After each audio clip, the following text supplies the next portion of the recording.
Halo, perkenalkan nama saya Eko Suyanto Wibowo dengan nomor NIM 01 060 1231 4053. Di sini sebagai tugas mata kuliah Economic for Business di proyek final ALP dengan topik analisis makroekonomi dan PDRB di Provinsi Sulawesi Tengah.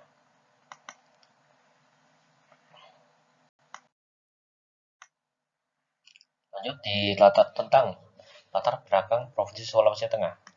Yang pertama, Provinsi Sulawesi Tengah terletak di bagian tengah Pulau Sulawesi di negara Indonesia. Kedudukan ibu kota Provinsi Sulawesi Tengah berada di Kota Palu. Luas wilayah Provinsi Sulawesi Tengah sebesar 61.841,29 km persegi. Dengan jumlah kabupaten terdapat menjadi 10 daerah. Lalu yang kedua terkait kondisi geografis di Provinsi Sulawesi Tengah. Sebelah utara berbatasan dengan Laut Sulawesi dan Provinsi Gorontalo. Sebelah timur berbatasan dengan Provinsi Maluku dan Maluku Utara. Di sebelah selatan berbatasan dengan Provinsi Sulawesi Selatan dan Provinsi Sulawesi Tenggara. Di sebelah barat berbatasan dengan Selat Makassar dan Provinsi Sulawesi Barat. Lalu selanjutnya terkait demografi. Jumlah penduduk Sulawesi Tengah pada tahun 2021 adalah 3.021.879 jiwa. Dengan kabupaten yang terbanyak penduduknya adalah di Kabupaten Marikimotong dengan jumlah penduduk sebesar 443.170 jiwa. Yang selanjutnya adalah sosial budaya. Penduduk asli Sulawesi Tengah terdiri atas 19 kelompok etnis atas suku dan memiliki sekitar 22 bahasa yang saling berbeda antara suku satu dengan suku lainnya. Lalu selanjutnya terkait indeksi pembangunan manusia. Indeksi pembangunan manusia pada 2022 Sulawesi Tengah untuk pertama kalinya lepas dari status IPM sedang setelah 12 tahun terperangkap dengan label semenjana. Sulawesi Tengah akhirnya bisa berdiri dengan provinsi lain yang sudah berada di kategori IPM tinggi.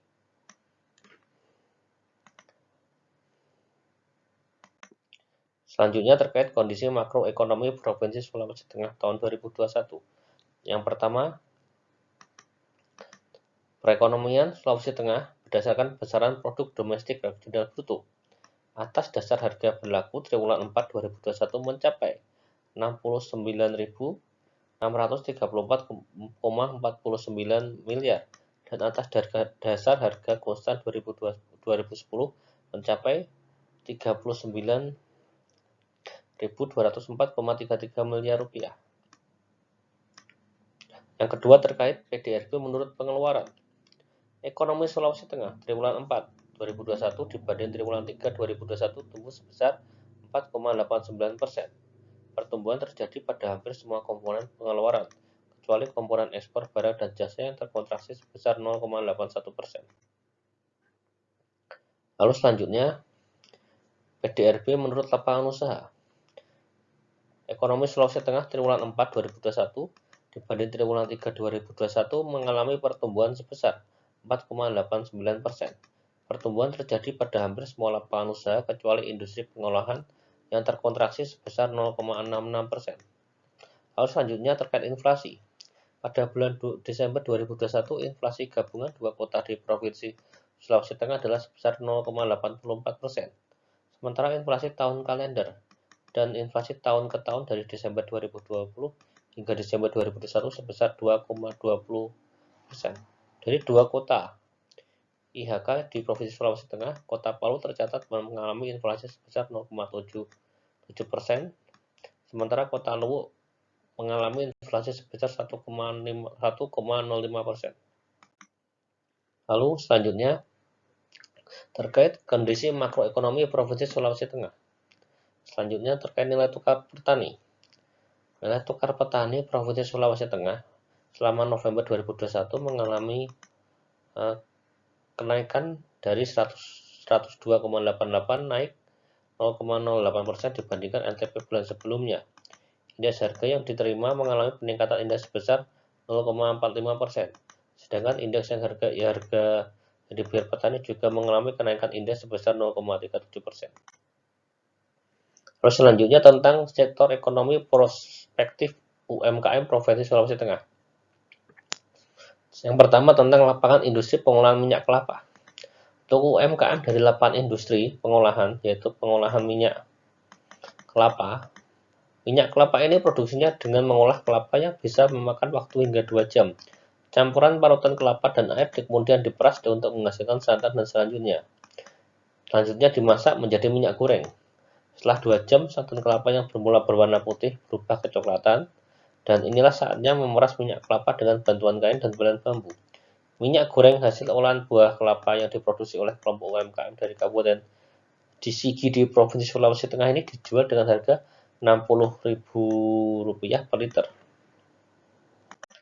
Lalu selanjutnya, terkait di sektor pertanian di Sulawesi Tengah, sejumlah komoditas unggulan perkebunan dan hortikultura telah menembus pasar ekspor, di antaranya kemiri, kelapa, bawang merah, termasuk kakao biji yang baru diekspor sebanyak 800 dengan nilai Rp22,5 miliar ke negara tujuan Malaysia.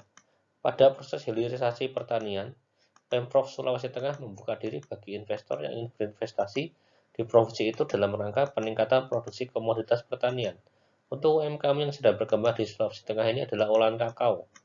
Sulawesi Tengah menjadi tumpuan kakao terbesar di Indonesia dengan nilai ekspor mencapai 1,26 miliar US dollar. Hasil produksi kakao di Sulawesi Tengah disuplai oleh 3 kabupaten penghasil kakao terbesar, yaitu Parigi Motong, Buel, dan Sigi. Selanjutnya, yang ketiga terkait sektor perikanan. Selama 2021, misalnya perikanan tangkap menghasilkan 270,940 ton.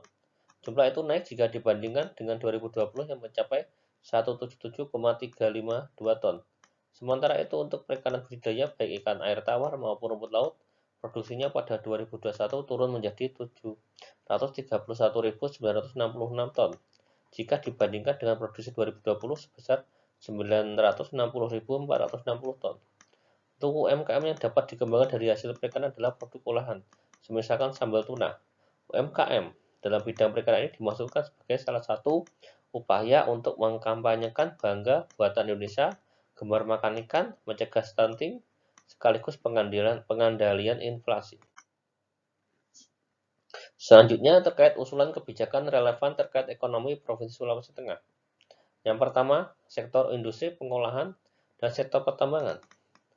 Melesatnya pertumbuhan ekonomi Sulawesi Tengah hanya ditopang dari sektor industri pengolahan dan sektor pertambangan dan penggalian yang mengandalkan komoditas sumber daya alam dan hanya terkonsentrasi di 3 kabupaten saja dari total 13 kabupaten atau kota yang ada, sehingga kabupaten lain masuk daerah tertinggal, seperti Kabupaten Tojo Una-Una, Kabupaten Poso, dan lain-lain.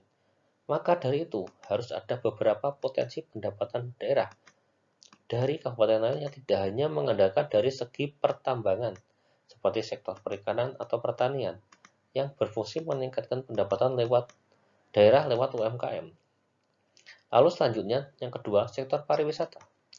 Pengembangan ekonomi kreatif berperan dalam menopang dunia kepariwisataan, karena mampu mendorong pertumbuhan sektor ekonomi yang lahir dari kreativitas sumber daya manusia dan berbasis pada pemanfaatan ilmu pengetahuan, termasuk warisan budaya dan teknologi.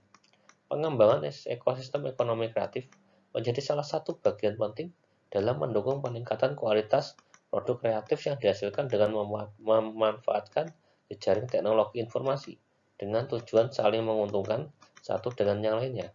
Sulawesi Tengah memiliki potensi cukup besar dalam pengembangan sektor industri pariwisatanya, baik dari sektor industri kreatif maupun dari potensi alamnya. Dengan program Anugerah Desa Wisata, sektor pariwisata di Provinsi Sulawesi Tengah dapat menggeliat kembali sebagai sumber pendapatan ekonomi masyarakat. Dinas Pariwisata Provinsi Sulawesi Tengah saat ini telah mengusulkan Togian menjadi salah satu kawasan super prioritas nasional atau KSPN ke Bappenas RI dan Kemenparekraf. Selain Togian diusulkan pula Geopark Danau Poso dan Geopark Paulo City. Sedangkan untuk situs warisan geologi Danau Poso sedang on proses di Kementerian ESDM. Lalu yang ketiga terkait sarana akomodasi dan transportasi. Sarana transportasi di Provinsi Sulawesi Tengah masih jauh tertinggal dari berbagai lini. Untuk itu, Untuk peningkatan perekonomian, perlu adanya perbaikan dari berbagai sektor, seperti armada, jalan, segi pembayaran, dan lain-lain. Selain itu, transportasi online masih jarang dijumpai, sehingga menghambat perekonomian. Untuk itu perlu adanya digitalisasi terkait pembayaran transportasi tersebut. Sarana akomodasi di Provinsi Sulawesi Tengah perlu ditingkatkan dari dalam berbagai macam sektor.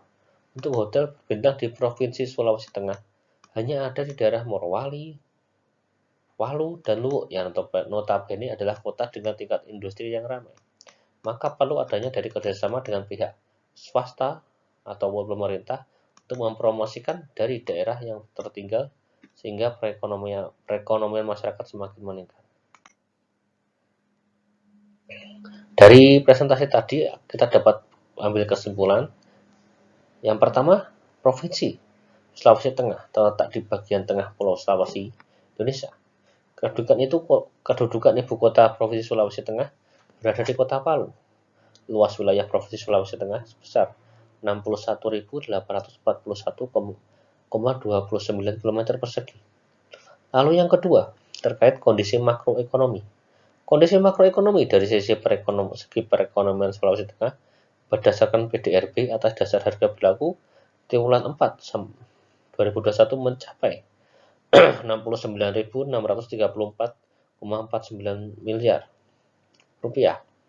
Lalu yang ketiga, ekonomi Sulawesi Tengah triwulan 4 2021 dibanding triwulan 3 2021 tumbuh sebesar 4,89%. Pertumbuhan terjadi pada hampir semua komponen pengeluaran, kecuali komponen ekspor barang dan jasa yang terkonstruksi sebesar 0,81%. Lalu, yang keempat, pada bulan Desember 2021, inflasi gabungan dua kota di Provinsi Sulawesi Tengah adalah sebesar 0,84%. Sementara inflasi tahun kalender dan inflasi tahun ke tahun dari Desember 2020 hingga Desember 2021 sebesar 2,20%. Untuk selanjutnya, nilai tukar petani Provinsi Sulawesi Tengah selama November 2021 sebesar 102,88, naik 0,08% dibandingkan NTP bulan sebelumnya. Indeks harga yang diterima mengalami peningkatan indeks sebesar 0,45%, sedangkan indeks harga yang dibayar petani juga mengalami kenaikan indeks sebesar 0,37%. Selanjutnya tentang sektor ekonomi prospektif. Dari segi UMKM di Provinsi Sulawesi Tengah, seperti yang kita jelaskan tadi, yang pertama tentang pengolahan minyak kelapa, kedua produk pertanian, kakao, serta olahan hasil perikanan. Lalu selanjutnya tentang usulan kebijakan terkait peningkatan PDRB dari segi potensial di Provinsi Sulawesi Tengah, meliputi pemerataan usaha selain sektor pertambangan atau pengolahan. Kedua, pengembangan pariwisata melalui anugerah desa wisata dan peningkatan akomodasi dan transportasi dari berbagai sektor yang harus dibenahi.